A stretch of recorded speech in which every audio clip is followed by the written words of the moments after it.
Buenos días, ¿se escucha?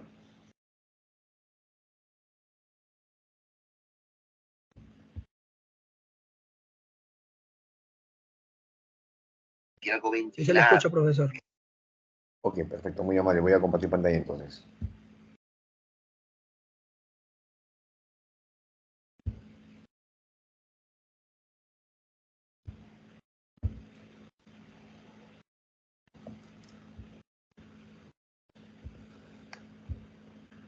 Bien, están viendo mi pantalla, ¿no? Necesito escucharlos porque estoy cerrando mi pantalla de textos, ¿ya? Necesito su audio. ¿Me están viendo mi pantalla?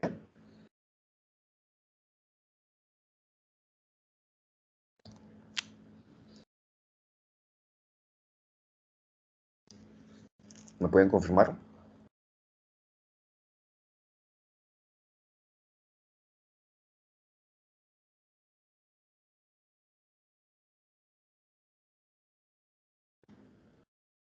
Chicos, ¿me confirman si ve mi pantalla? ¿Te le interesa? Sí, se ve, profesor. Ok, perfecto. Vamos al inicio entonces de nuestra clase día de hoy, ¿no? Que corresponde a la semana número 9, ¿no? Los temas a desarrollar son sobre todo el sistema nervioso y también vamos a hablar sobre los órganos de los sentidos. Bien, la semana pasada se les debe haber comentado a ustedes de que como respuesta a los estímulos del medio, ¿no? Existen respuestas muy sencillas, muy simples en base a señales químicas, ¿no? Y esto era como parte de una característica importante de los seres vivos, ¿no? Lo que conocíamos como irritabilidad. Sean estos unicelulares o pluricelulares, tanto plantas como animales, siempre respondemos a estímulos. La forma más sencilla es responder a estímulos de forma química, ¿no? Con señales químicas. Y por eso es que se mencionó la semana anterior, por ejemplo, ¿no? A las hormonas, ¿no? Las hormonas son sustancias químicas que buscan respuestas, ¿no? En ciertas células donde actúan, a fin de que se cumplan determinadas funciones. Entonces, eso era, por ejemplo, una respuesta con señales químicas coordinadas, ¿no? Pero también había una respuesta más compleja, ¿no? A ciertas señales del entorno, de todo ser vivo. Y por ejemplo, eso se daba con nosotros, los animales, ¿no? A través del llamado sistema nervioso. Entonces, el día de hoy vamos a ver esas respuestas, ¿no? Más complejas que tienen los seres vivos, ¿no? Como los animales, por ejemplo, donde están los hombres, los humanos, para responder a estímulos externos. ¿Bien? Y que obviamente es un poco más complejo, ¿no? Ya no con señales químicas, sino participan células especializadas. Cuando hablamos del sistema nervioso, en un principio nos estamos refiriendo a un nivel de organización que solamente se va a encontrar pues, en los pluricelulares, ¿no? En los organismos más complejos, ¿no? Porque es sistema. Ustedes saben que en primera clase, en los niveles de organización, estaban pues los átomos, las moléculas, macromoléculas, complejos supramacromoleculares, luego estaba la célula, ¿no? Y ahí ya habían individuos, organismos unicelulares, ¿no? Que ya tenían vida. Sin embargo, cuando estos eran más complejos, estas células se organizaban en tejidos, los tejidos en órganos, los órganos en aparatos sistemas, y luego venía el individuo, ¿no? Entonces, los sistemas están pues en los individuos, ¿no? O sea, los pluricelulares. Bien, por eso es que, si bien es cierto, los unicelulares responden a estímulos, no lo hacen a través de un sistema, no porque son muy sencillos, pero también lo hacen. Por ejemplo, un protozoario que tiene un desplazamiento de izquierda a derecha en su medio acuático, ¿no? Si evidencia, por ejemplo, un cambio del medio, como puede ser una elevada temperatura o una mayor concentración de sal, rápidamente puede invertir su desplazamiento y en lugar de ir de izquierda a derecha, inmediatamente va de derecha a izquierda. Entonces, esa es una respuesta a estímulos, ¿no? Pero no es un sistema nervioso el que lo tiene, sino simplemente lo está percibiendo a través de sensores o receptores en sus membranas celulares. Pero responde, porque como ya se dijo al principio, todos los seres vivos responden a estímulos, ¿ok? En cambio, acá estamos hablando ya de un sistema nervioso. Y este sistema nervioso, pues, presente en los pluricelulares, va desde el reticular, pasando por el ganglionar segmentado hasta el encefálico, ¿no? Es decir, formar un encéfalo.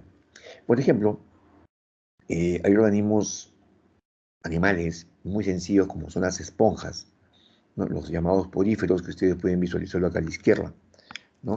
A la izquierda ustedes tienen una esponja marina, ambiente marino. Este es el animal más sencillo que existe, es el reino porífero, ¿no? Filum porífero, perdón.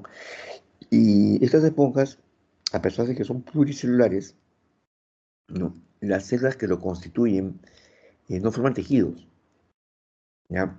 Entonces, tiene distribuidos a lo largo de toda su estructura corporal células que se encargan de la digestión y células que también responden a los estímulos, ¿no? Lo llamamos efectores aislados, ¿ok?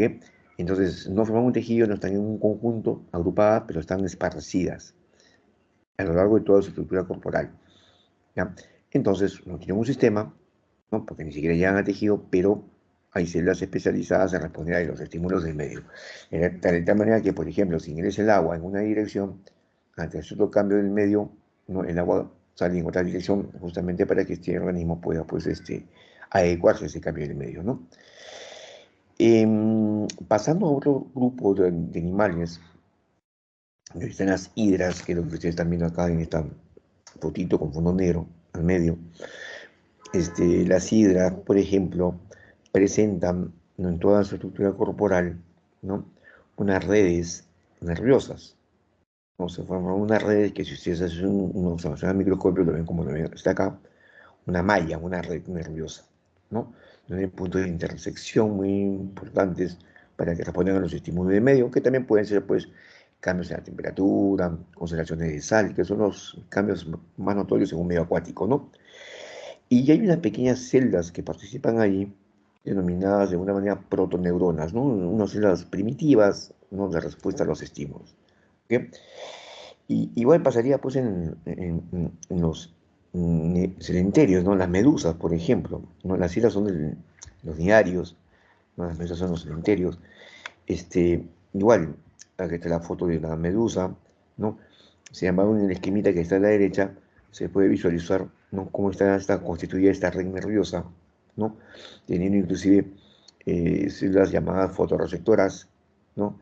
Que perciben la luz, ¿no? De esa manera que eso es un indicativo para saber si están en un lugar correcto, tienen que alejarse del mismo, ¿no? También hay células que tienen que ver con el equilibrio, que son los estratocistos, ¿no? O estatolito, pero ya son células que responden a estímulos. Sin embargo, su sistema nervioso Claro. está establecido como una red, ¿no? Una red nerviosa.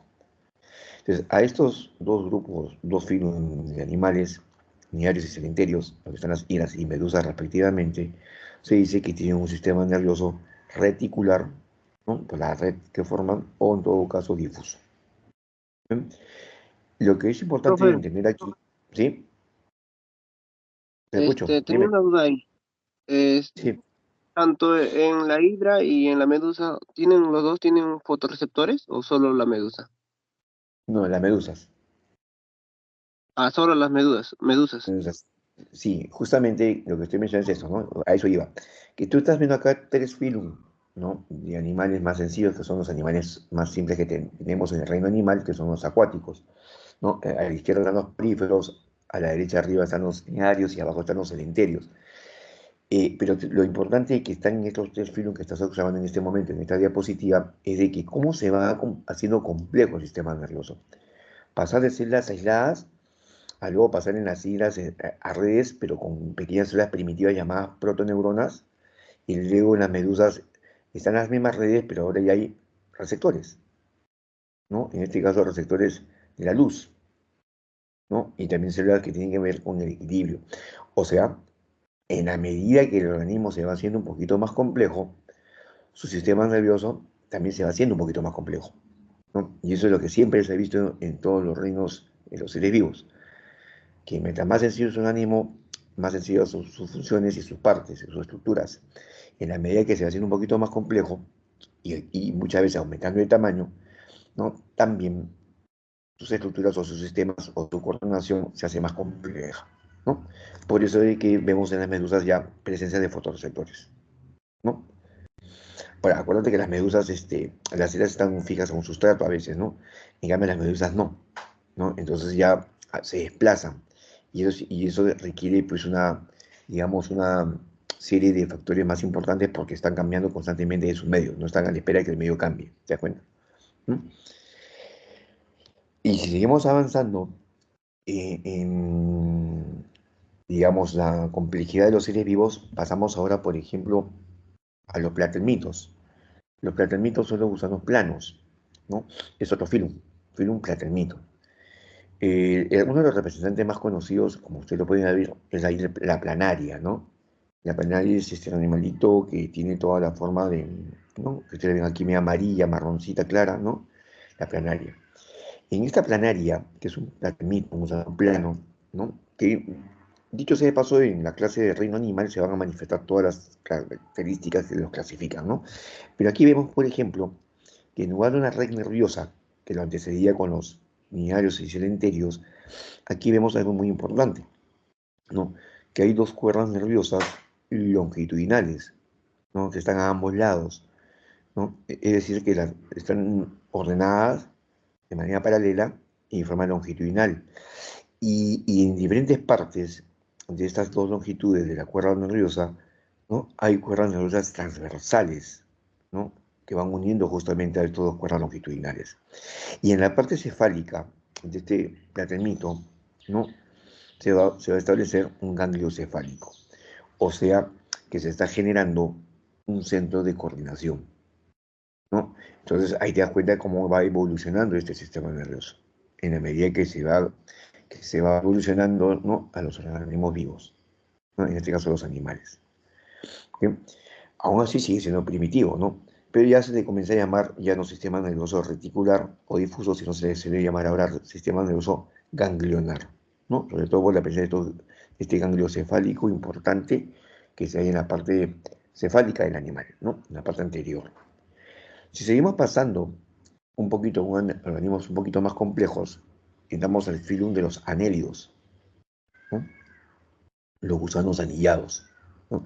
Como lo puede ver en este esquema, ¿no? Aquí en la parte superior e inferior se ven, ¿no? Estos pequeños lóbulos que son los anillos que tienen estos gusanos, ¿no? Por ejemplo, las lombrices, ¿no? Aquí, ¿qué evidenciamos aquí? ¿No? Evidenciamos, por ejemplo, ¿no? El cordón nervioso, ¿no? Un cordón, ya no una cuerda que es más delgada, sino un cordón, o sea, es un paquete más grueso de nervios que van en la longitud del cuerpo, ¿no? Llegando luego a un ganglio subfaringio, porque está debajo de la faringe, ¿no?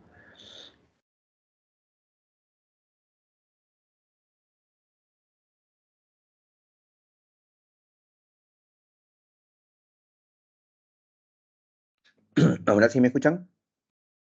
Problemas técnicos raros, pero ¿me están escuchando, chicos, chicas? Díganme que sí.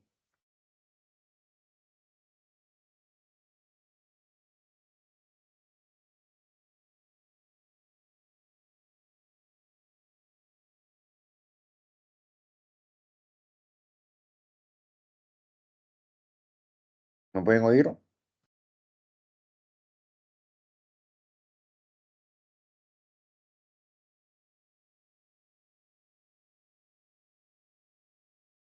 ¿Alguien puede responder? Nicole, Diego, Ina,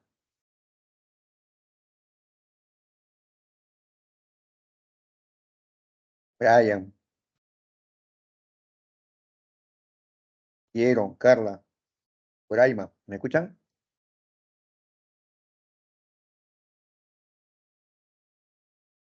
Sí, se le escucha, profesor. Bien, ya, voy a compartir para continuar. Espero que ahora sí no haya problemas. Ay, Dios mío.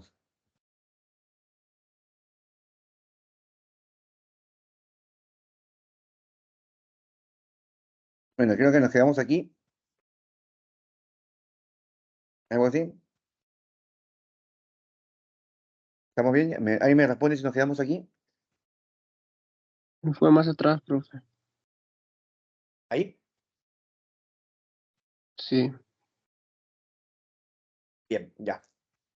Mencionaba, y bueno, gracias, de que cuando llegamos al perfil de un planteamiento que son los gusanos planos, vemos que se forman dos cuerdas nerviosas, ¿no? Longitudinales, ¿no? Y entre ellas se forman cuerdas transversales, ¿no? En la parte cefálica se forma un ganglio cefálico, o sea, vemos que hay una, digamos, de simples redes, ahora vemos que se forman pequeños paquetes, ¿no? En este caso, cuerdas.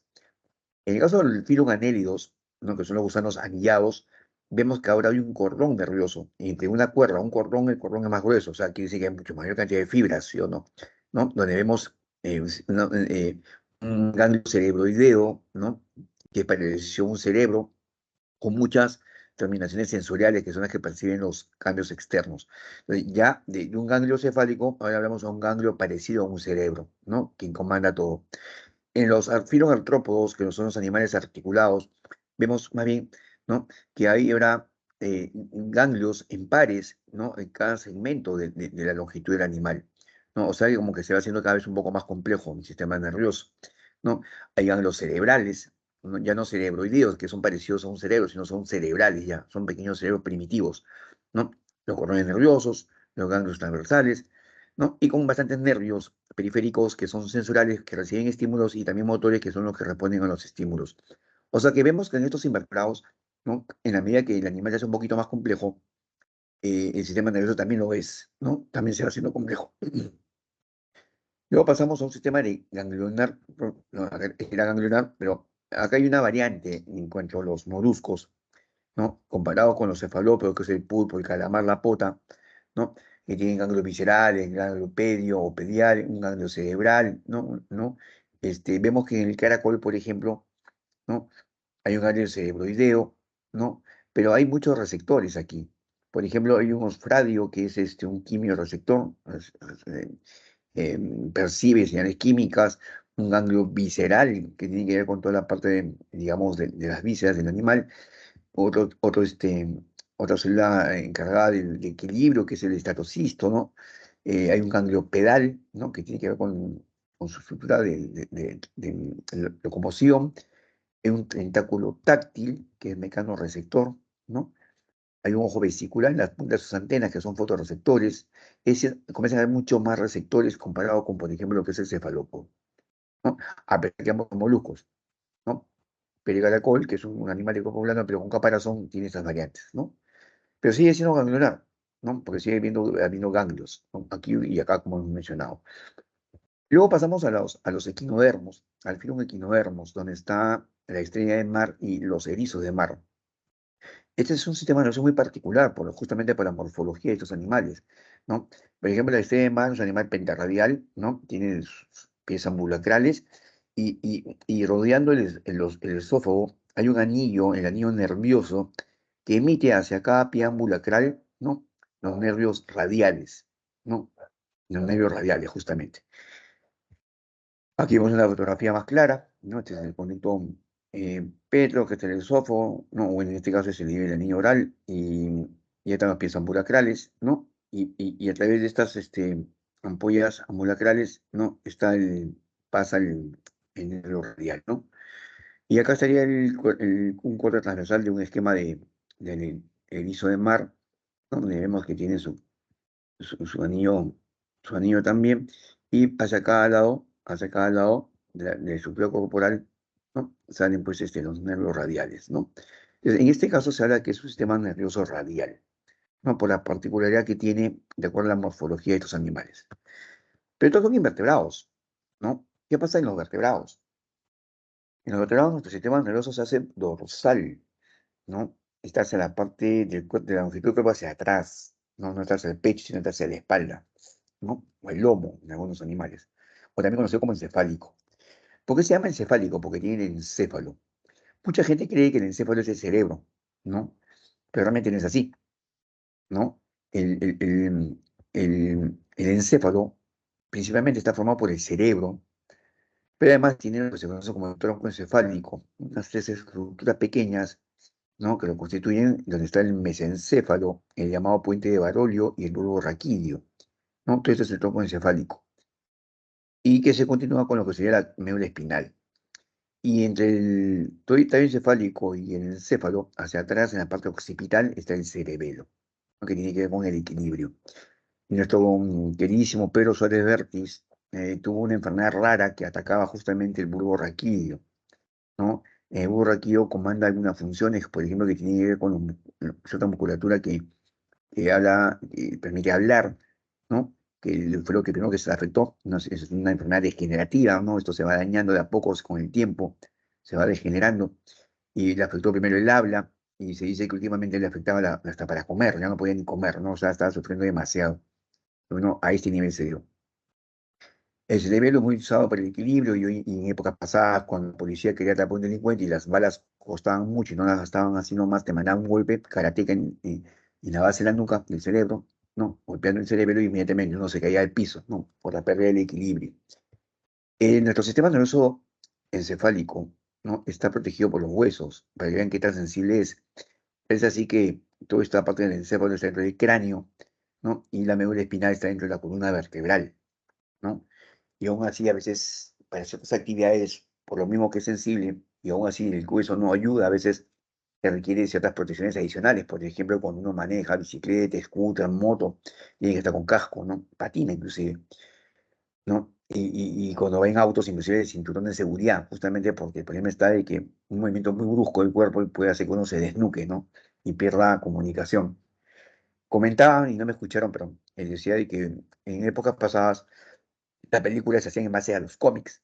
Me acuerdo muy bien, en una época de joven como ustedes, salió la película de Superman, ¿no? Y el actor que apareció para esa película era igualito del cómic. O sea, todo el mundo pensaba que era el Superman que había tomado vida. Hizo una película espectacular, se habla de la saga, fue un lleno total durante muchas semanas, ¿no? Millones por aquí, millones por allá. Y este hombre pues, se volvió millonario de la noche a la mañana. Se compró su rancho, y en su rancho estaba montado encima de su caballo, y lamentablemente el caballo hizo un mal movimiento y él cayó. Cayó tan mal que perdió la comunicación del encéfalo con la médula. Es decir, de aquí hacia abajo todo dejó de funcionar, ¿no? Se volvió parapléjico o cuadrapléjico en todo caso, ¿no? Y, y así vivió toda su juventud porque era joven hasta que hace pocos años, antes de la pandemia, falleció, ¿no?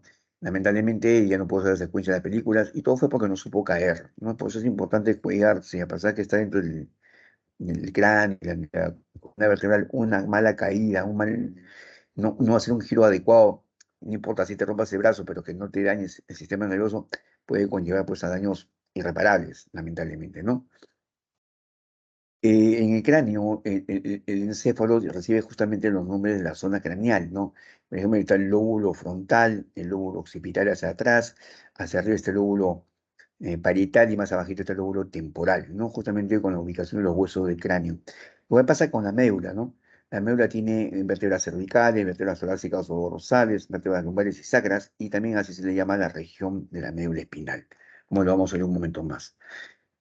Hablando del sistema nervioso en los vertebrados, o sea, en nosotros, propiamente dicho, ¿no? El encéfalo puede ser pues un cordón grueso que se proyecta nervioso, que es dorsal y único, ¿no? Y tiene pares de nervios craneales. O sea, del cerebro salen nervios craneales en pares, ¿no? Que se enumeran en números romanos, el par 1, par 2, par 3, hasta el par 12. Y luego entre cada vértebra que protegen a la médula, también salen, entre cada vértebra salen hacia los costados dos nervios, ¿no? Tal es así que hay 8 pares de nervios cervicales, 12 pares de nervios dorsales, 5 pares de nervios lumbares, 5 sacros y uno coccigio. Acá cuando sale la parte sacra, a veces se dice 5 sacros, un coccigio o 6 sacros, ¿no? Hay dos términos, igual. Entonces, tenemos acá 12 pares de nervios craneales y acá salen 31 pares de nervios raquídeos o espinales. Bien, aquí podemos ver una foto del cerebro de un pollo, por ejemplo, su médula, cómo se esconde entre la columna vertebral, ¿no? Y va a pasar con este sapito. No se olviden que cuando hablamos de vertebrados, hablamos de los peces, anfibios, reptiles, aves y mamíferos. Bien, en términos generales, eh, la respuesta que nuestro sistema nervioso da, de muchas maneras, ¿no? Se generan por estímulos que se perciben, en donde los estímulos vienen a ser pues, cambios físicos o químicos que se producen en el medio externo e incluso en el medio interno del organismo. Y como consecuencia de ese estímulo, que puede ser físico, químico, de afuera o de adentro, siempre se va a hacer una respuesta que vendría a ser una acción variada, ¿no? Que justamente se da como consecuencia de, ¿no? Como respuesta o como reacción a un estímulo que uno percibe. Los estímulos por lo general llegan a órganos receptores, ¿no? Y luego, un sistema de coordinación es el que procesa toda esta información, que puede ser de manera muy simple, como es el endocrino, y a través de las glándulas no se dan las respuestas, las glándulas endocrinas, como vimos la semana pasada. Pero el día de hoy estamos viendo que los estímulos que perciben nuestros órganos receptores también pueden ser coordinados por un sistema nervioso, que es un poco más complejo. Y obviamente que los órganos que van a efectuar la respuesta no tienen que ser los músculos. ¿Por qué los músculos, profesor? Porque todos nuestros nervios están unidos a los músculos. Entonces, si tú te hincas, tú te quemas o lo que sea de afuera, ¿no? Ese músculo que lo va a percibir, el músculo se contrae, la neurona recibe esa señal, inmediatamente lleva la señal hacia el cerebro y viene la respuesta, ¿no? Que podría ser de repente retirar el brazo de la acción, ¿no? Que nos causa el dolor. Por eso se habla de músculo. Bien. Entre las características del sistema nervioso que tenemos nosotros, por ejemplo, los vertebrados, hay una que, todas son respuestas a estímulos, ¿no? Pero hay una que se da cuando estamos en estado de inconsciencia. Por ejemplo, cuando uno se desmaya, se cae al piso, algo le pasa, el paramédico lo primero que hace es alumbrarte con una linterna en los ojos. Si tus pupilas se cierran como respuesta a la luz de la linterna, entonces quiere decir que todo está bien. A lo mucho te has golpeado, te has desmayado, ¿no? Le estás respondiendo a estímulos. Pero, ¿qué pasaría, por ejemplo, si no respondes a estímulos? La cosa es seria, ¿no? En otro momento, cuando estamos así en la vida normal y quieren, si bien eso también nos pueden enfocar con esa linternita, una de las pruebas para medir si nuestra zona de abajo, no la de la cabeza, sino de las extremidades está muy bien, llámese la médula, es el arco reflejo. A veces nos colocan en una silla sentados, como, ¿no? En esta posición, como vemos acá a la izquierda, y el médico nos golpea con un instrumento muy sencillo, un pequeño golpecito debajo de la rodilla, y la respuesta normal es el movimiento del pie, o sea, alejar el pie como si estuvieras pateando, pero no es algo voluntario, que se nota, sino es algo involuntario, solito se mueve. Quiere decir que todo está correcto. ¿Qué ha pasado? Que se realizó un estímulo, el músculo lo recibió, ¿no? Específicamente pasa a la neurona sensitiva, que quien, ¿no? Te llevan la información correcta, en este caso hacia la médula espinal, y le da la información a la otra neurona, que es la neurona motora, que es la que va a causar el efecto de mover el pie, ¿no? En este caso, como hay dos neuronas que han participado en una sola sinapsis, ¿no? O unión, entonces se dice que es un arco reflejo monosináptico, ¿ya? Pero ¿qué pasa, por ejemplo, si cuando en el brazo te hacen esta posición y recibes una fuente de calor? Lo normal es que tú retires el brazo del calor, ¿sí o no? No quiere ser el efecto, que sea la respuesta. Pero ¿qué pasó en el arco reflejo? Sucede que tú recibes este caliente a través de una neurona sensitiva, ya a la médula espinal, donde va a haber otra interneurona que va a llevar el mensaje a la siguiente neurona motora, que es la que responde, y por lo tanto hay tres neuronas, la sensitiva, la interneurona y la motora, y van a haber dos puntos de comunicación, es decir, dos sinapsis. En este caso se dice que este árbol reflejo, que es normal, se llama árbol reflejo polisináptico. En ambos casos, compruebas que hay comunicación entre las neuronas, y en ambos casos vas a darte cuenta que siempre ante un estímulo, ¿no? Va a haber una respuesta, ¿no? Y eso se llama el arco reflejo, ¿no? Y lo raro sería de que te golpeen y tú no muevas el pie, ¿no? Entonces quiere decir que no hay comunicación entre las, hay un daño aquí. O que estés frente al fuego y no te des cuenta que te estás quemando, ¿no? Que dice que también habría un daño sensitivo en un nervio que te puede estar afectando. Como que a veces pasa, ¿no? A veces hay gente que tiene ciertas patologías donde esto ocurre, ¿no? Y yo mencionaba ayer en una clase presencial de que puede haber casos en los cuales a una persona le camina una mosca por la cara y la persona ni cuenta se da, no la siente, ¿sí o no? Mientras que de repente tú sientes que algo te pica en el brazo, miras y no hay nada, ¿no? Y de repente es un pequeño ácaro que por ahí se movió y te causó ese escozor, pero ni siquiera lo ves, ¿no? Porque es microscópico, ¿no? Pero lo percibes así de sensible. Entonces todos somos variados, ¿no? Y todos tenemos diferentes respuestas, pero en general, siempre ante un estímulo, ¿no? Se da una respuesta. ¿Estamos bien? ¿Hasta aquí todo bien? ¿Se está escuchando, chicos? ¿Una pregunta que quieren hacer?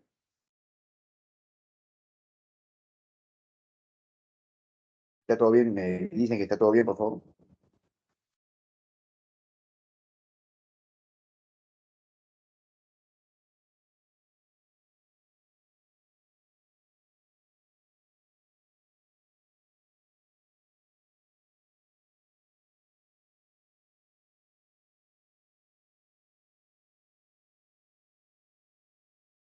¿Escuchan?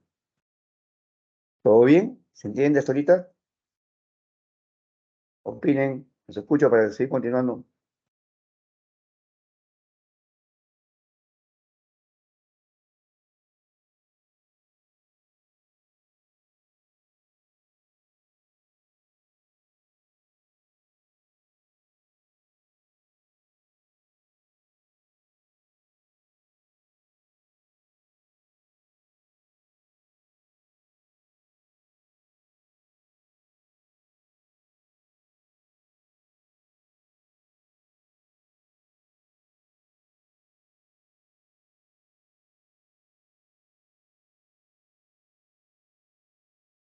¿Ahí? Lo escucho, estoy diciendo alguna pregunta.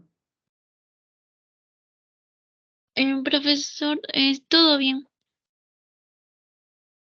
Sí, te escucho, dime. Ah, no, sí, sí se la entendió. Ok, muchas gracias por responder. Muy bien, entonces continuamos. Ya vamos con esta expo. Estamos aquí. ¿Ok? Sí, pasamos ahora a otra característica importante, ¿no? Que ustedes pueden visualizar, que es donde está que explica. Hace un momento hemos hablado de monosináptico, polisináptico, ¿no? Sinapsis. Entonces, ¿qué sucede? Si ustedes ven en la esquemita de acá a la izquierda inicialmente, los estímulos nerviosos, supuestamente acá está asociado en estas dendritas un músculo. No, si tú me hincas, te clavas, te golpeas, esa contracción va a ser una señal para las dendritas. El impulso va a viajar a lo largo de todo el axón, llega al final, que es este botón terminal que viene a la derecha, y los neurotransmisores van a salir y van a pasar a la siguiente neurona para que haya comunicación entre las neuronas. Bien, ahora, ¿cómo se da el impulso nervioso? ¿Cómo es que el impulso tiene que saltar? Porque si viaja en forma longitudinal va a demorar demasiado y la respuesta ya no sería inmediata. Entonces, la mejor manera es que salte. ¿Ok? Para saltar, como tiene que ver con electricidad, ¿no? Tiene que haber aislantes eléctricos, ¿no? Que permitan justamente el salto.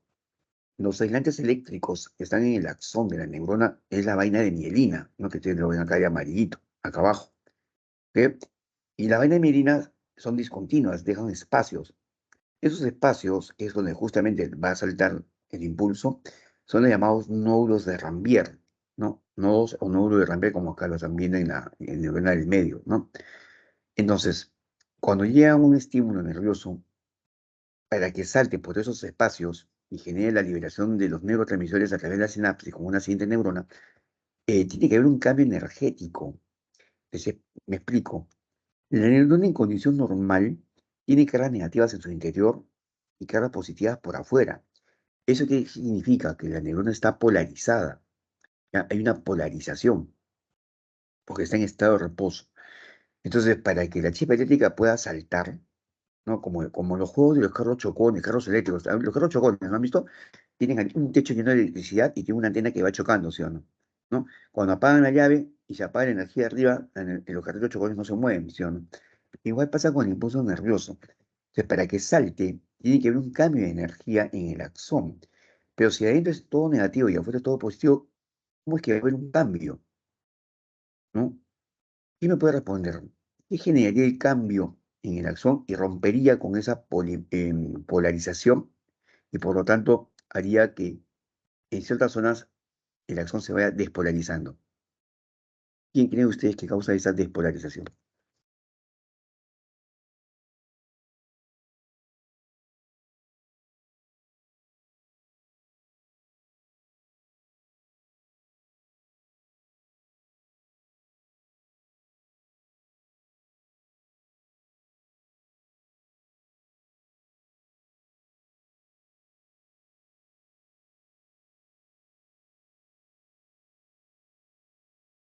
¿Quién me puede responder? ¿Qué es lo que va a causar, ¿no? La ruptura de esa polarización que tiene el axón en la neurona que permite el salto del impulso nervioso para que se dé una respuesta?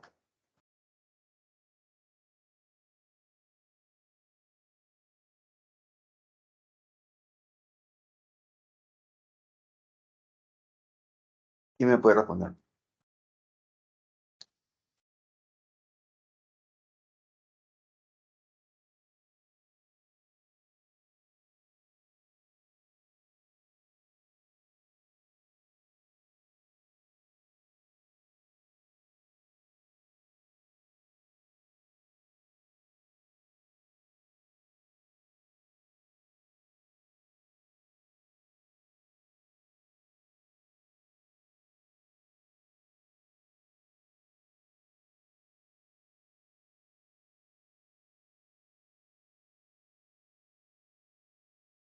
Chicos, ¿alguna respuesta?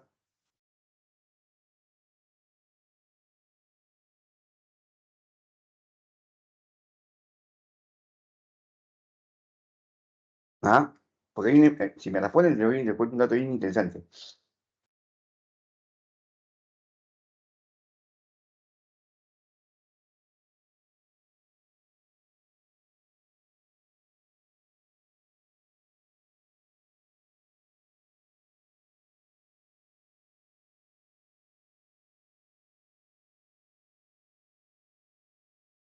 ¿Ah?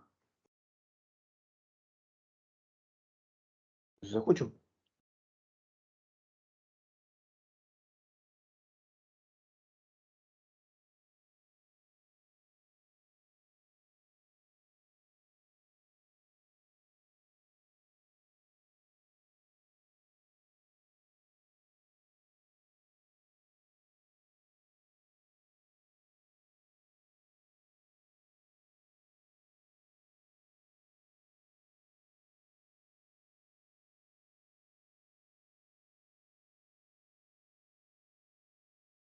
¿Nadie para responder?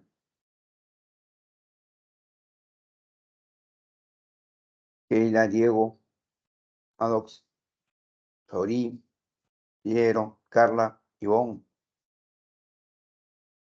¿Quién cree ustedes que genera el cambio de edad? ¿Quién creen ustedes que rompe esa polarización de membrana en la neurona?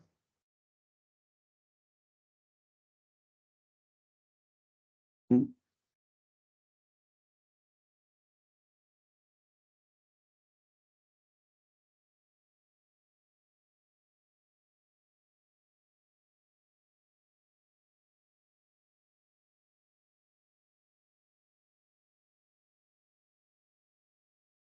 ¿Nadie va a responder?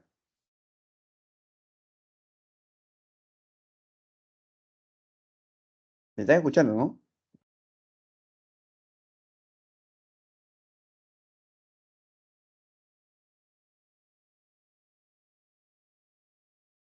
Sí, al menos te leí. Ya, les comento, ve. Voy a ubicar un poco los ejemplos, que son interesantes, ¿ah? Pero bueno. Miren, como les decía yo, la membrana está polarizada, ¿ya? Pero los iones del entorno entran y salen. Por ejemplo, acá vemos que sale potasio, entra sodio, ¿no? La famosa bomba de sodio y potasio. Y el paso de los iones, como el cloro, el mismo calcio, va a cambiar, ¿no? Si adentro hay carga negativa y por ejemplo, meto sodio, lo voy a volver positivo, pues, ¿no? Entonces ya estoy despolarizando la membrana, ¿no? Hay un intercambio de iones.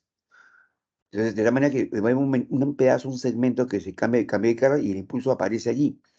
En el siguiente segmento, nuevamente se cambia la carga, o sea, se despolariza, pero ya el anterior se vuelve a repolarizar. Entonces, el subsiguiente se despolariza y el anterior se repolariza. El subsiguiente y así, y esto va avanzando, va avanzando. Y mientras esto va avanzando, la energía eléctrica a una velocidad increíble, el impulso salta, salta, salta, salta, hasta que llega al final para que se liberen, ¿no?, los neurotransmisores que están en estas pequeñas vesículas, ¿no? Ahí vemos en el calcio, por ejemplo, también quién es el calcio. Entonces, todo es cuestión de iones. Y les cuento algo interesante para que les quede grabado esto. Hay venenos de animales, por ejemplo, la serpiente, ¿no? Que pasa el ratoncito por allí, ve a la serpiente y la serpiente salta y lo muerde, le mete el veneno. Y el ratón sale disparado. La serpiente no se hace problemas. Sabe que unos cuantos metros más allá el ratón va a estar paralizado. Yo les pregunto, el ratón ve que viene la serpiente y no se puede mover, ¿ya? Porque hay un componente del veneno que ha actuado sobre esta polarización o dipolarización de membrana, ¿ya? Les voy a dar respuesta porque como no quieren responder, ¿qué pasó? Hay dos alternativas. Que los canales iónicos que permiten el flujo de los iones, o que viene la serpiente y no hay respuesta, es porque simplemente la membrana se mantiene despolarizada, ¿sí o no? Perdón, polarizada. ¿Y por qué se mantiene polarizada? Porque los iones no ingresan ni salen, ¿sí o no? Entonces quiere decir que el veneno de esta serpiente tiene componentes que cierran los canales iónicos. Entonces, si se cierran los canales iónicos, en el sistema nervioso, en los axones de las neuronas, jamás va a poder cambiar la carga. Y si la carga eléctrica no cambia, jamás el impulso nervioso va a saltar. Y si no salta y no llega al cerebro, no hay respuesta. Entonces, ese animal, por más que mande señales para escapar, nunca va a poder escapar. Y la serpiente lo sabe, porque justamente tenía en su veneno ese componente que cierra los canales iónicos. Entonces va y va casi se lo come, pues. Y por el ratón no puede escapar. Otro ejemplo, los venenos de escorpiones tienen algo diferente. Un escorpión te pica a un roedor, lo pica, y el animal comienza a escapar, pero ahí nomás siente el efecto de veneno. Como que escapa, como que retrocede, como que avanza, como que se da un volantín y regresa. O sea, se volvió loco. ¿Y por qué? Porque dentro del veneno de escorpión hay un componente que lo que hace es abrir los canales iónicos más bien. Entonces entran y salen iones por todos lados. Entonces la neurona se vuelve eléctrica, deseléctrica, se raya, se raya. Entonces, si él quería escapar y está escapando, de repente vuelve a llegar a la señal opuesta y se retiene. Si él quería saltar para huir, realmente se detiene y brinca para retroceder, ¿no? Entonces hay un descontrol. ¿Dónde? Justamente en los canales iónicos que permiten el flujo de los iones en el sistema nervioso. También qué interesante, ¿no? Lo que hacen los venenos de estos animales, ¿no? Y justamente actúan sobre este mecanismo, pues, en donde en un principio, como repito, las neuronas a nivel de sus axones, sus membranas, están polarizadas. Entonces, para que haya un chip eléctrica y este avance, tiene que haber una inmediata despolarización con la subsecuente repolarización, ¿no? Y así el impulso va saltando, saltando y avanzando a lo largo del axón de la neurona, para que cuando llegue al final, ¿no? Estas vesículas sinápticas liberen los neurotransmisores que serían capturados por la siguiente neurona, ¿no? Que sería la neurona postsináptica, y así llega el estímulo, por ejemplo, o bien al cerebro, o bien a la médula espinal, y así venga la respuesta, ¿no? La respuesta. Entonces, ahí tenemos el botón o yema terminal de una neurona, ¿no? La célula postsináptica, el espacio sináptico, acá están las vesículas con los neurotransmisores que van a ser liberados de este espacio y que serán capturados por los receptores, ¿no?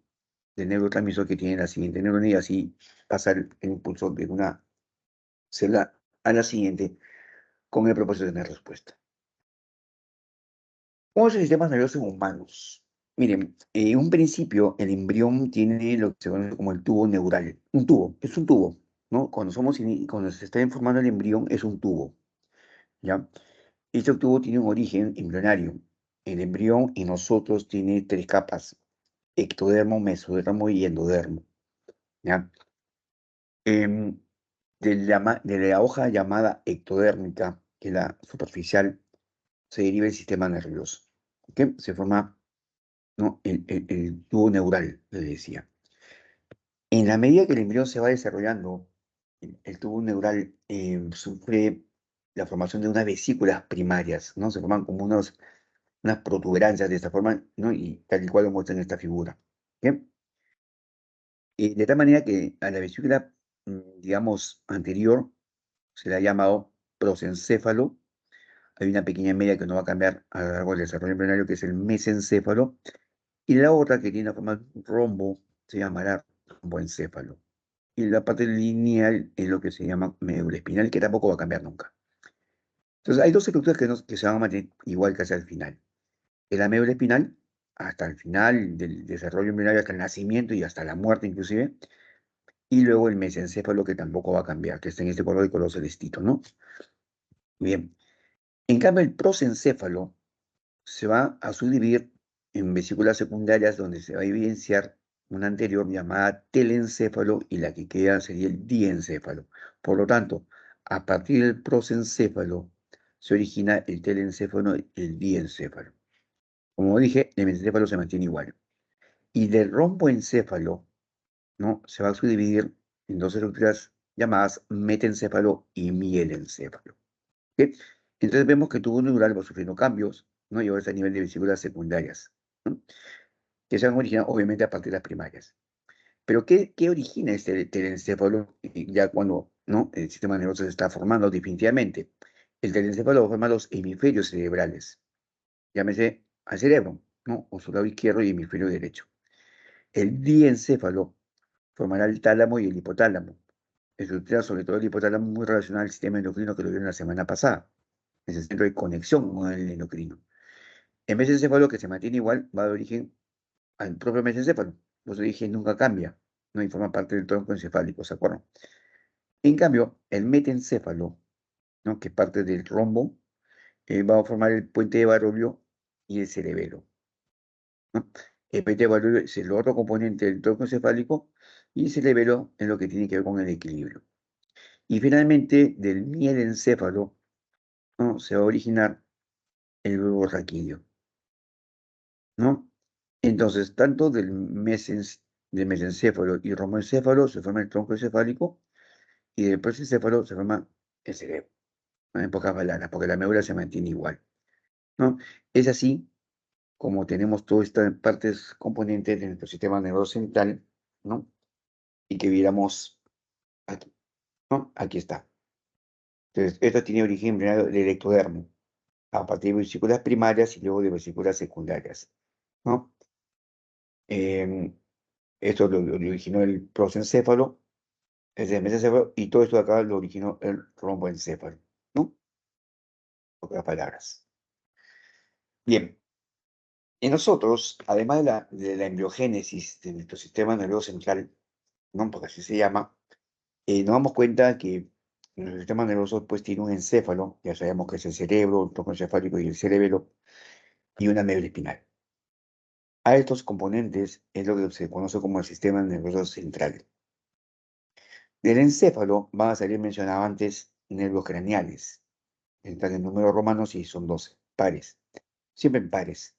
Y de la médula espinal iban a salir nervios espinales, o también llamados nervios raquídeos, que son de acuerdo a las vértebras, y son 31 pares.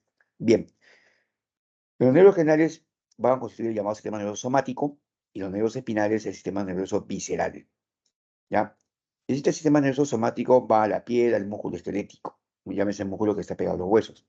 Mientras que el sistema nervioso visceral va al músculo liso que forman las vísceras, del visceral, el miocardio, que es el corazón, y a las glándulas. Y este sistema nervioso visceral se subdivide en el simpático y el parasimpático. Toda esta parte de nervios, ¿no? Que no constituye el sistema nervioso central, que forma estos nuevos sistemas nerviosos somático y visceral respectivamente, es lo que conocemos como el sistema nervioso periférico. O sea, en términos generales, tenemos un sistema nervioso central formado por el encéfalo y la médula espinal, y un sistema nervioso periférico que se origina a partir de los nervios que salen justamente del encéfalo y de la médula espinal. ¿Bien? Bien. Algo solamente para mencionar rapidito. Simpático, parasimpático. Muchas veces me lo contaron así y así me quedó. Nuestro sistema nervioso visceral responde no a nuestra voluntad, ¿no? Responde inconscientemente a ciertas situaciones del medio. Ha sucedido a veces que nosotros nos ha gustado un chico o chica, tanto nos ha llamado la atención, tanto nos ha gustado que nos ha impactado. Ya a veces sabemos a qué hora llega, estamos en la expectativa de su presencia, o sabemos a qué hora pasa por aquí, ¿no? Y te das cuenta que cuando esa chica o chico tú lo ves, experimentas cambios, ¿no? Que no puedes controlar. Por ejemplo, tus pupilas se abren más de la cuenta. Se abren más de la cuenta como para poder capturar completa la imagen de esa persona. Los ojos te brillan en consecuencia, ¿no? Al mismo tiempo tu corazón comienza a latir un poco más rápido. Uy, ahí viene, que Dios mío, me está mirando, no me está mirando, parece que sí me está mirando. O sea, comienzas a especular, pero tu corazón comienza a latir más rápido. Eso se llama taquicardia, ¿ya? Tu respiración se acelera en consecuencia. Comienzas a transpirar, ¿no? Te agarras las manos, no sabes qué hacer, comienzas a transpirar y te pones nervioso justamente porque está ese chico ahí. Y estás experimentando todos esos cambios porque tu sistema nervioso simpático, visceral, está actuando. Tus vasos sanguíneos se constriñen, se cierran, y eso hace que la presión aumente, o sea, te sube la presión, por eso se siente el calor y la aspiración, ¿sí o no? ¿No? Tus vísceras dejan de moverse un poco y cesan, ¿no? O sea, como que no causan ese movimiento peristáltico normal, algo así como para no hacerte roche. Entonces, todo eso tú experimentas siempre en esa situación. Es la famosa mariposita que uno siente. Y tú dices, no sé, pero me siento raro. Cada vez que ese chico pasa, me siento, pero wow, me siento cosas raras. Bueno, pues tu cuerpo ha percibido que esa persona te agrada, te gusta y está manifestándose inconscientemente. Te estás enamorando. Tal vez así que ya esa noche estás pensando mañana, que sea el día de mañana para encontrarlo a la misma hora o cruzártelo a la misma hora o que tome el carro a la misma hora y que ojalá suba él también el mismo vehículo que tú, ¿no? Entonces ahí quiere decir que tu sistema simpático se activó y es inconsciente, ¿ah? Qué bacán sería que la otra persona también sienta lo mismo, ¿no? Ambos serían allí. Es lo que mucha gente a veces dice, ¿no? Ay, pues esta persona la pasó bacán. Que tu pareja no, pero la pasó un monstruo. Me divierto, tenemos química, ¿no? Ya que todo coincidimos, qué bacán se nos hace. Porque está actuando tu sistema nervioso simpático. ¿Y en cuándo actúa el parasimpático? En casos opuestos. Por ejemplo, te han dicho que ese chico te gusta, que ese chico te quiere afanar y tú no quieres nada con él porque estás pensando en otra persona o porque estás comprometida y no quieres, o simplemente no te da la gana, ¿no? Entonces, como ya sabes y ya lo percibes, cuando lo ves, ay, yo sé acá, pucha, ay, ¿por qué me lo crucé? Ay, ¿por qué no vine más tarde? ¿Por qué no llegué más temprano? ¿Por qué no mi amiga se apareció? ¿No? Nos ha pasado. Y en ese caso, por ejemplo, tus pupilas se cierran más de la cuenta. Algo así como para no mirarlo, ¿no? Se cierra. Tus vasos sanguíneos se abren, entonces la presión te baja, no sientes frío, ni siquiera transpiras, ¿no?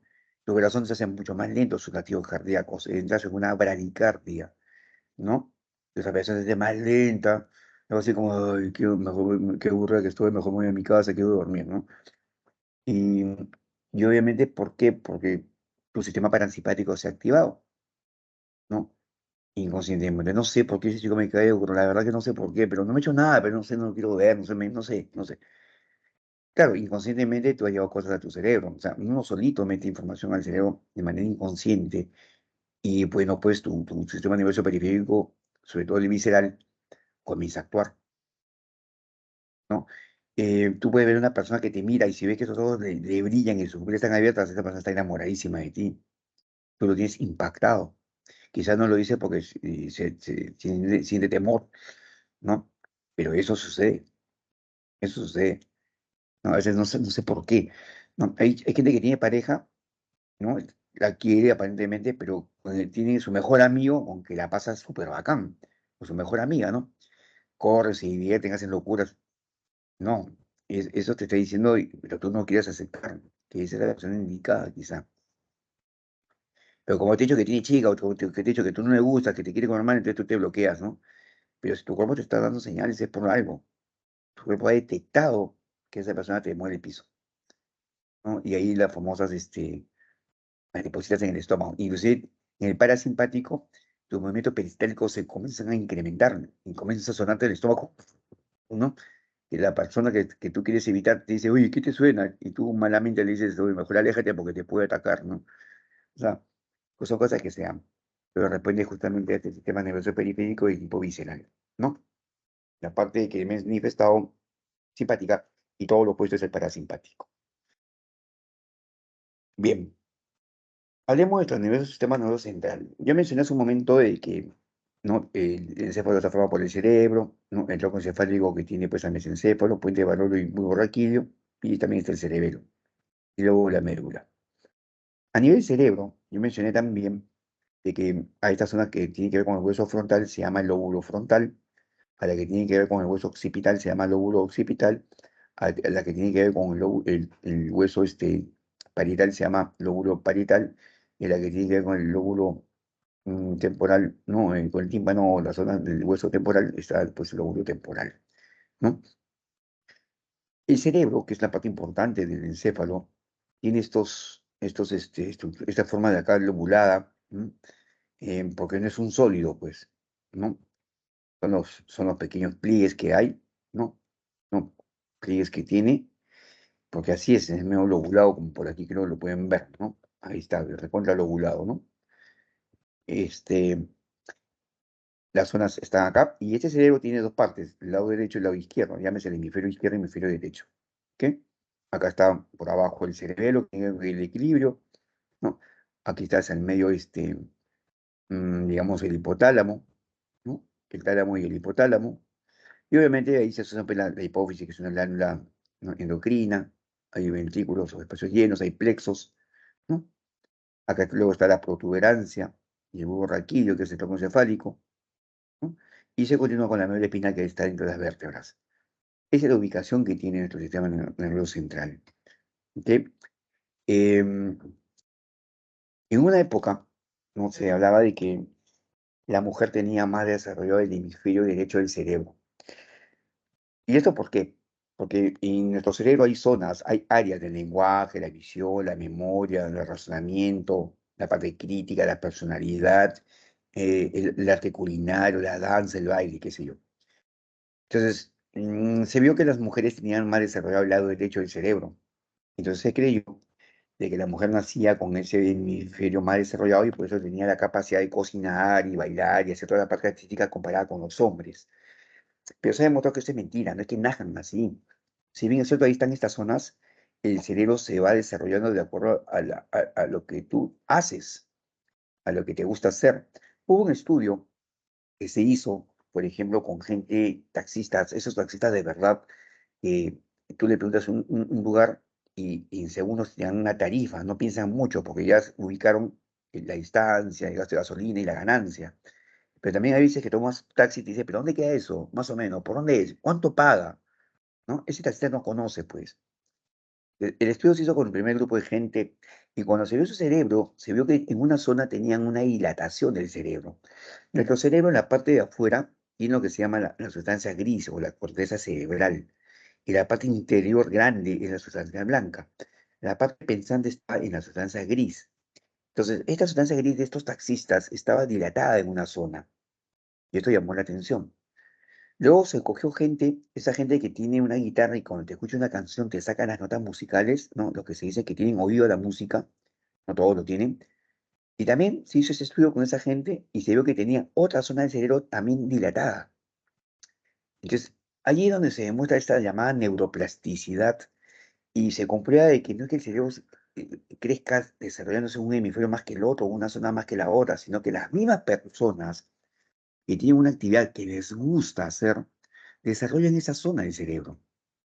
El taxista que le gusta ir de aquí para allá y conocer la ciudad, ¿no? Tiene desarrollada esa zona y por eso que te da una respuesta inmediata a donde quiere llevarlo. Y conocen la ciudad, los tiempos, distancias, atajos.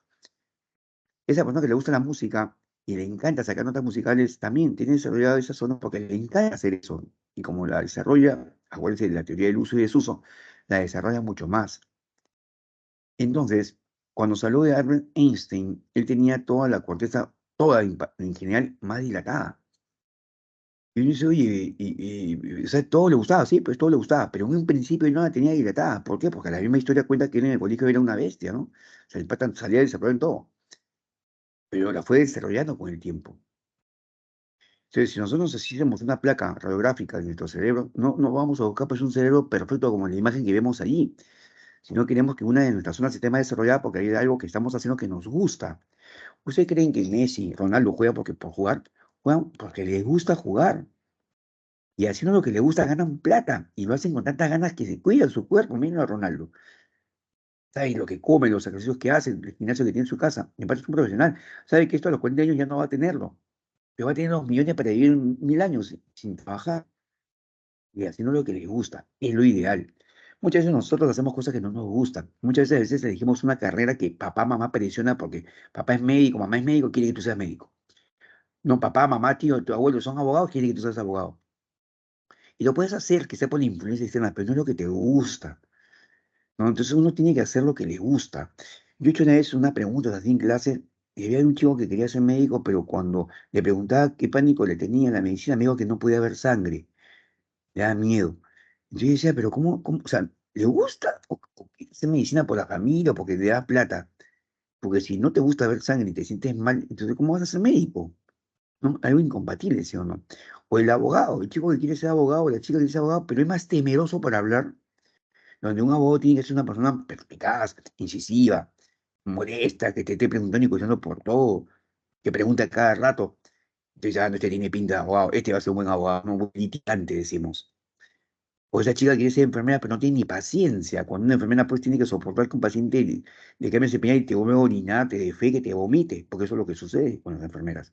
Tienen esa paciencia para poder manejar a los pacientes críticos. Pero si no tiene paciencia, no es que le gusta ser enfermera, le gusta ser enfermera, pero si no tiene paciencia, no tiene lógica.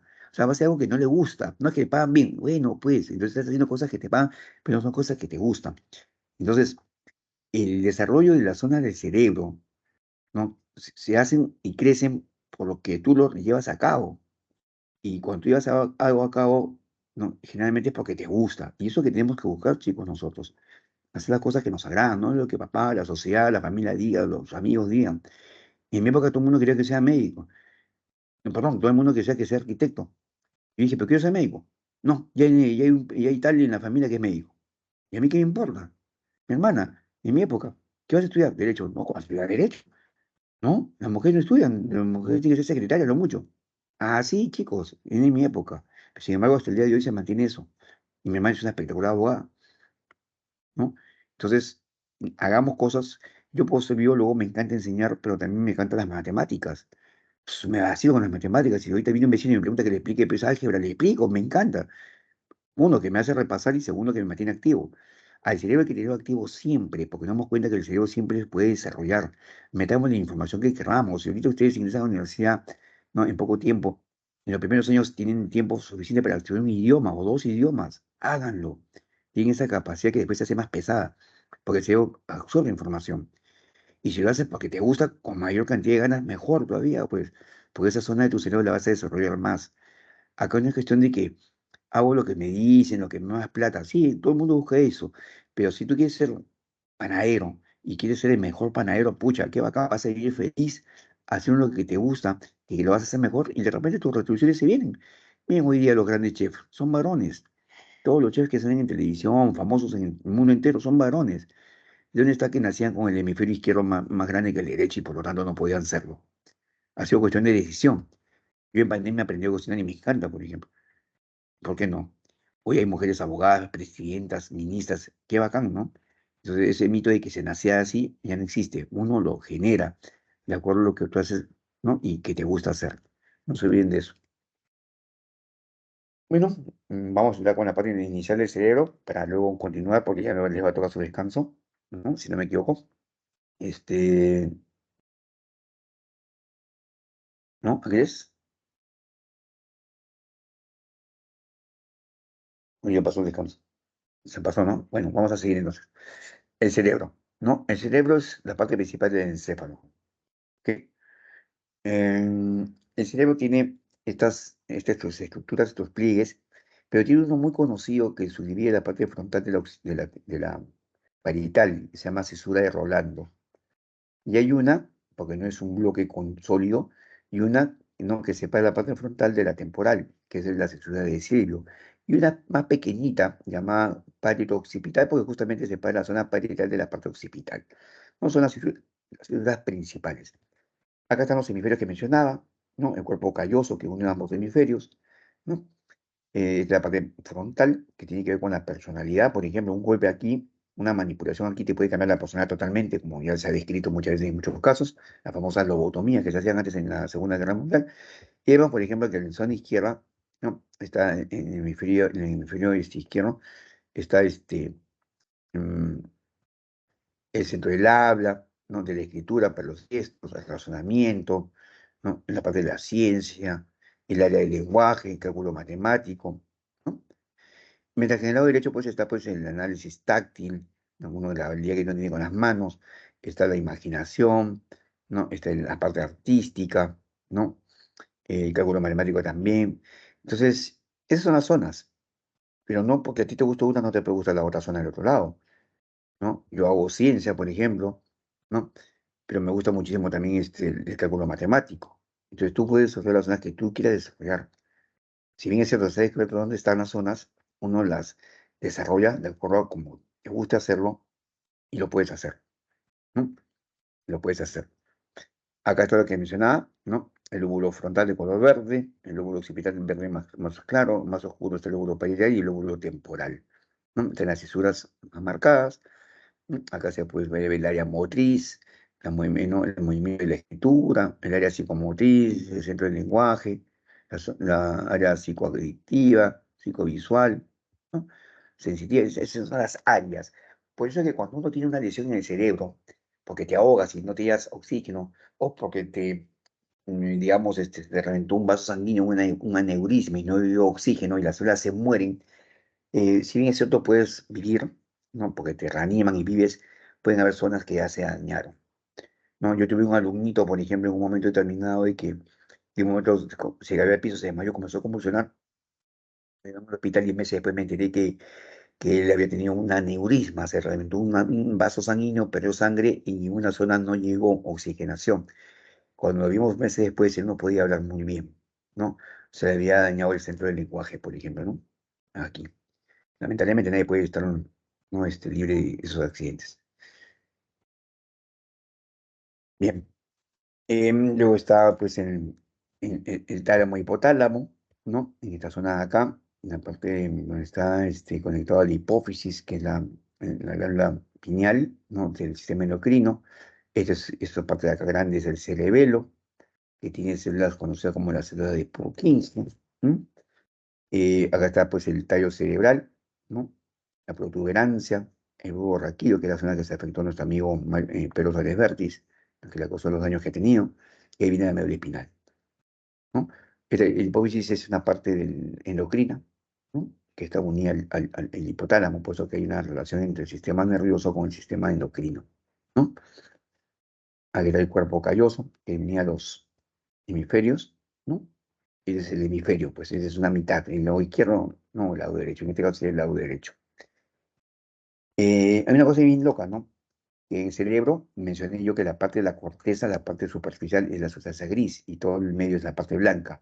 En cambio, en la médula espinal va al revés, ¿no? En la médula espinal la sustancia gris va al centro formando esta H y la sustancia blanca va hacia afuera, ¿no?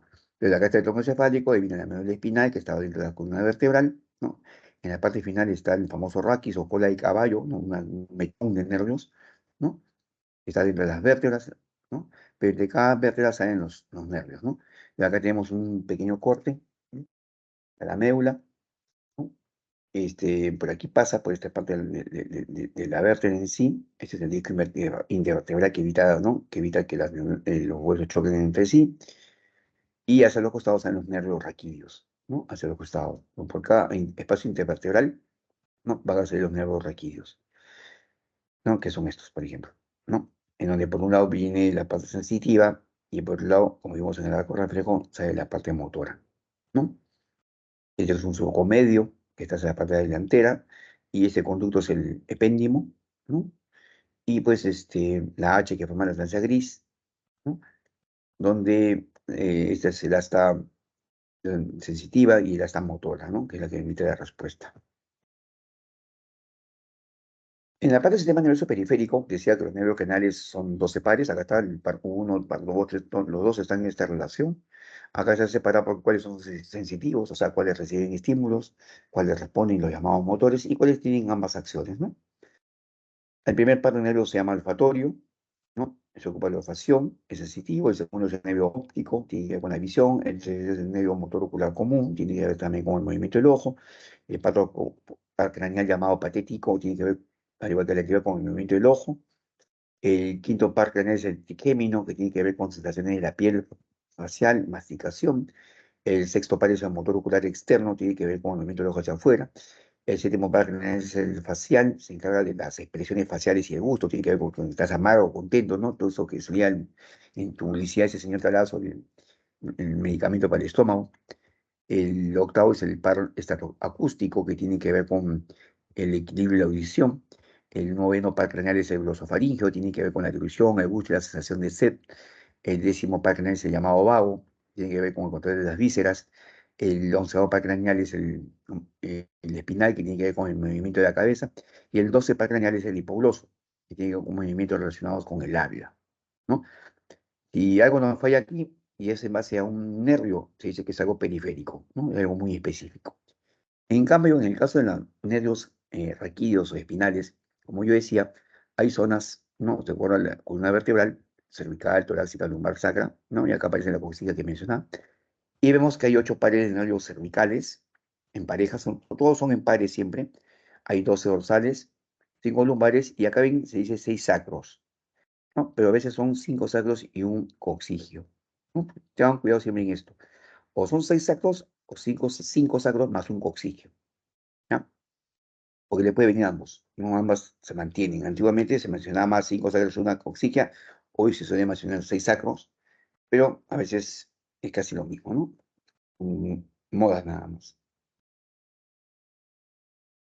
Esto ya les mencioné el simpático parasimpático, ¿no? Voy a hablar solamente todo el simpático porque lo más opuesto, ¿no? Si las pupilas, se menciona menos al día para que no estés babeando, los locos se dilatan, hay aumento en la frecuencia cardíaca, lo llamaba taquicardia, ¿no? No hay movimiento peristáltico disminuye, igual que los demás, hay mayor producción de adrenalina, ¿no? Entonces, así que te alteras un poquito, estás muy, de aquí moviéndote para allá, te medio loquito, tu vejiga urinaria se relaja, por eso que a veces se te puede escapar esta emoción, una botella de orina, ¿no?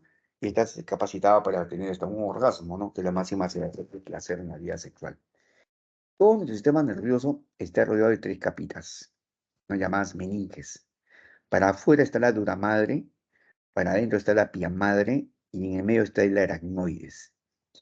Cuando la fiebre cuando tenemos fiebre alta, se inflaman las meninges y nos dan la meningitis, y esto es peligrosísimo, puede causar la muerte inclusive. Hay meningitis causada dije por fiebre, ¿no? Pero hay meningitis viral causada por un virus o también es bacteriana. Por eso que cuando un niño, sobre todo, entra en fiebres y la fiebre se hace alta, inmediatamente hay que bañarlo, o si no se le da la antalquina le baja inmediatamente la temperatura corporal, porque es peligroso, peligrosísimo. ¿Bien? Acá igual, como se puede ver en el corte de la médula, Dura-María hacia afuera, Pia-María hacia adentro y la adenoides hacia el medio. Entre estas tres capas, entre estas tres membranas meningias, fluye el llamado líquido cefalorraquídeo, que es un líquido de protección del sistema nervioso. ¿Bien? Entonces, ese es el sistema nervioso. Bien. Asociado al sistema nervioso están los sentidos. Los sentidos son 5, no sé cómo se piensa a veces con el famoso sentido de ¿cómo le llaman ustedes? Intuición, ¿no? Y tiene que ver con receptores. Receptores que reciben el cambio de presión, ¿no? Llamados mecanorreceptores. Aquellos que tienen que ver con los cambios de luz, llamados fotorreceptores. Aquellos que se activan por sustancias químicas, llamados quimioreceptores. ¿Mm? Los termorreceptores que tienen que ver con los cambios de temperatura, frío, caliente. Y los nociceptores que tienen que estar o están relacionados al olor. Estos receptores están distribuidos en todos nuestros cuerpos, sobre todo en la piel, y no en todos de la misma forma. Por ejemplo, como somos animales que usamos mucho las manos, entonces las manos tienen muchos de estos receptores.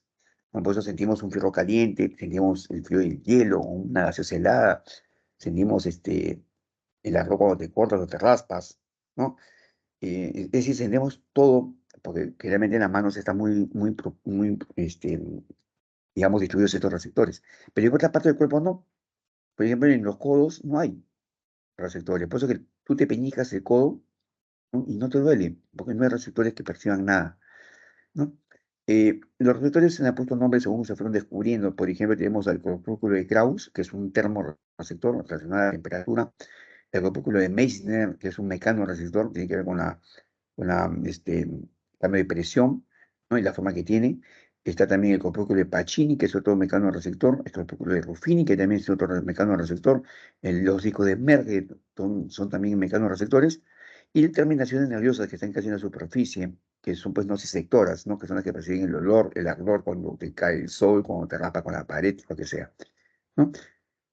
Las zonas que tienen mayor cantidad de estos receptores son las que se consideran las zonas erógenas, el cuello, las mamas, ¿no? Las zonas de la ingle, entrepierna, por ejemplo, ¿no? Ahora, el tacto, pues, como les dije, está pues, distribuido en muchas diferentes partes del cuerpo, ¿no? Uno con la mano tiene la capacidad de reconocer frío, caliente, áspero, rugoso, sólido, líquido. O sea, las manos son maravillosas y que tiene mayor actividad, como por ejemplo la gente de imprenta, la resuelve mucho más, ¿no? Puede separar los papeles por grosor, gramaje, por la textura, ¿no? Entonces es una capacidad. Entonces, por eso que a veces es importante cuando dice, ¿no? Oye, ¿sabes qué? Tengo una noticia que darte. ¿Qué noticia? A tu papá lo acaban de matar a la abuela y su cabeza salió volando. Y la chica se muere en un paro cardíaco. Le viene la gente y le dice, oye, ¿no tienes tacto para decir las cosas? Qué tosco que eres, ¿no? ¿Por qué? Porque el tacto tiene que ver con la sensibilidad, ¿no? Como lo estamos viendo aquí. Entonces, hay que tener tacto para todo. No se crea que el mejor abrazo es el más fuerte, ni el mejor beso es aquel beso con lengua y todo. No. Los expertos dicen que si tú das un beso en el cual rozas los labios lo más mínimo posible, ese beso vale y se siente mucho más que cualquier chape que uno tenga. Imagínense. Ese abrazo o esa pasada de mano suavecita sobre tu brazo, sobre tu hombro, piel, piel, es más sensible que un abrazo fuerte tipo oso, que lo que hace es darte dolor, ¿no? Entonces, chicos, hay que saber abrazar y hay que saber abrazar. No es la intensidad lo que lo hace mejor, sino la forma como se hace. ¿Ok? Exacto. Luego tenemos sentido de la vista. Nuestro ojo, nuestros globos oculares, ¿no? Tienen un nervio que es el nervio óptico, que es el que lleva toda la información que llega a la vista hacia el cerebro y la procesa y la almacena. Todo lo que nuestros sentidos tocan, ven, huelen, perciben, lo almacenan para siempre en el cerebro.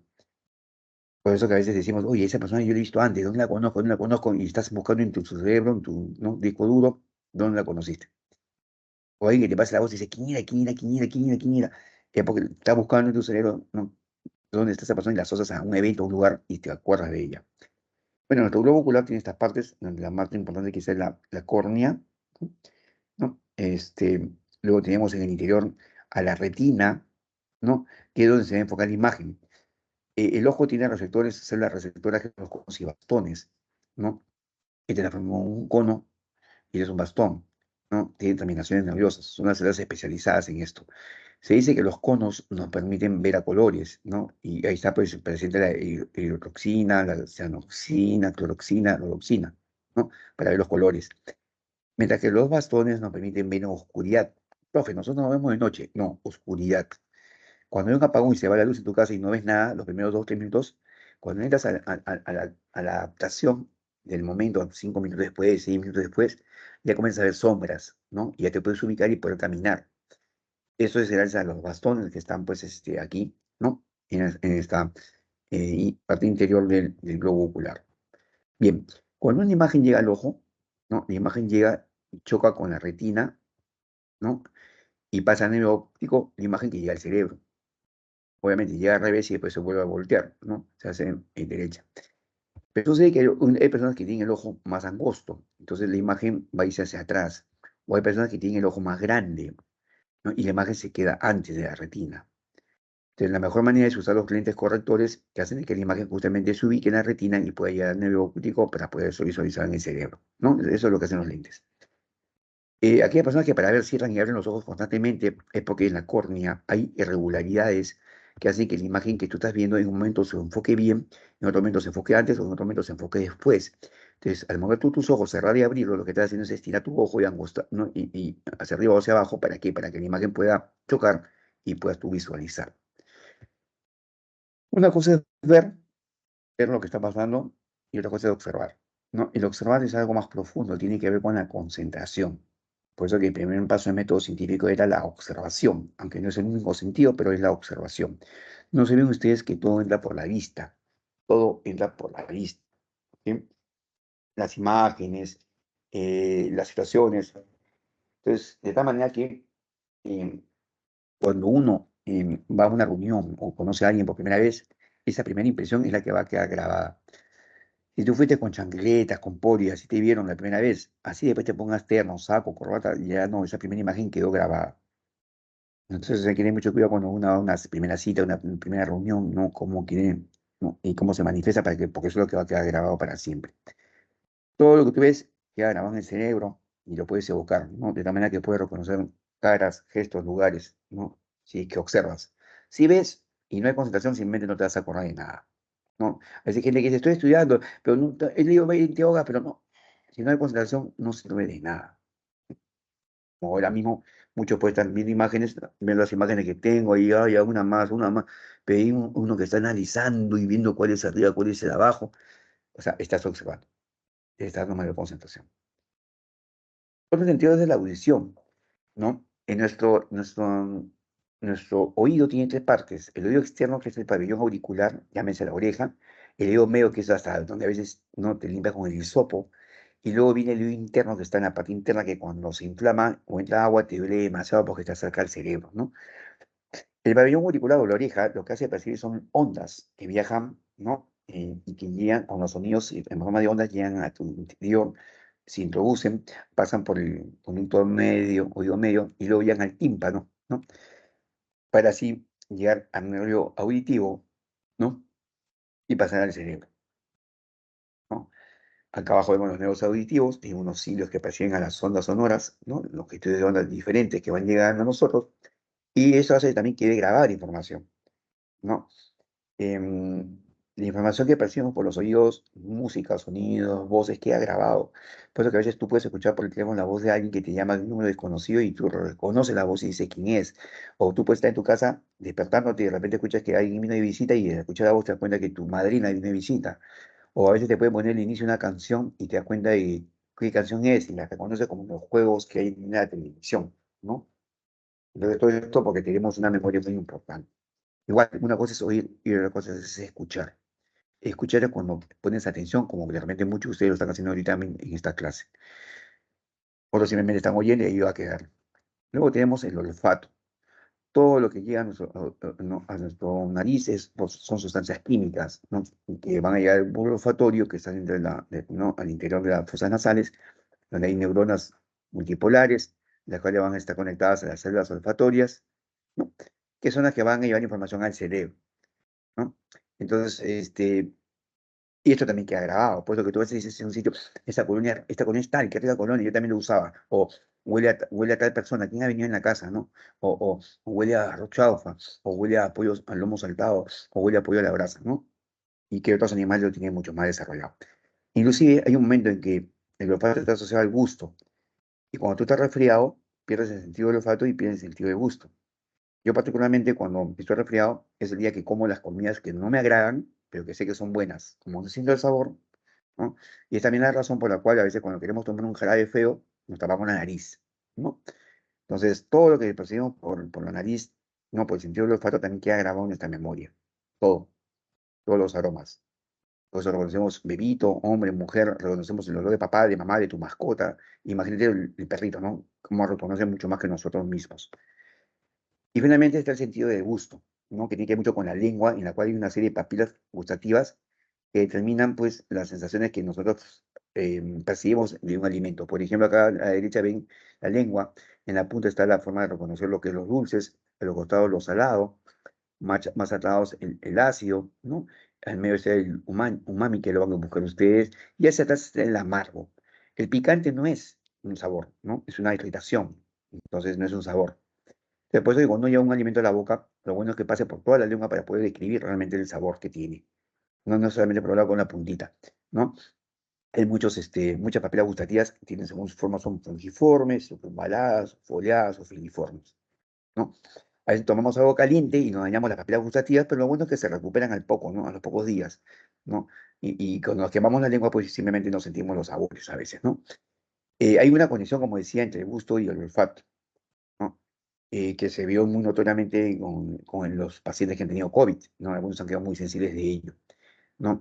Entonces, si uno quiere probar algo, tiene que hacerlo moviendo la lengua y llevando el alimento por toda la lengua. Cuando a veces decimos, esa chica me gusta, o ese chico me gusta, para mí la pregunta es, ¿qué lo has probado? ¿Es dulce, salado, amargo? ¿No? Porque no te gusta, ¿no? Una cosa que te agrade, ¿no? El gusto está en la boca, no se olviden de ello. Bien, hemos acabado con la justa. Bueno, lo único que he hecho es simplemente soy eliminar un poco de muchos ejemplos que les iba a poner, ¿no? Dada lamentablemente a la situación de que se nos fue, ¿no? Les quité su tiempito, ¿no? Pero vamos un ratito a explicar, a brindarle las respuestas que tienen ustedes, ¿no? Asignadas a su cuadernillo. Ya, para que tomen nota, por favor, antes de este minuto que nos queda, le voy a dictar la clave de respuestas a su cuadernillo.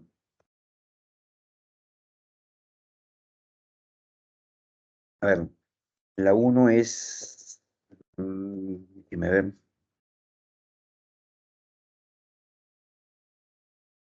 B de bueno, 2 D de dado, 3 D de dado, 4 B de bueno, 5 D de dado, 6 dado,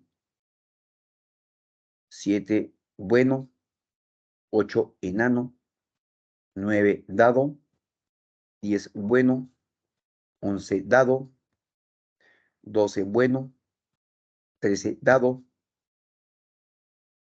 14 enano y 15 dado.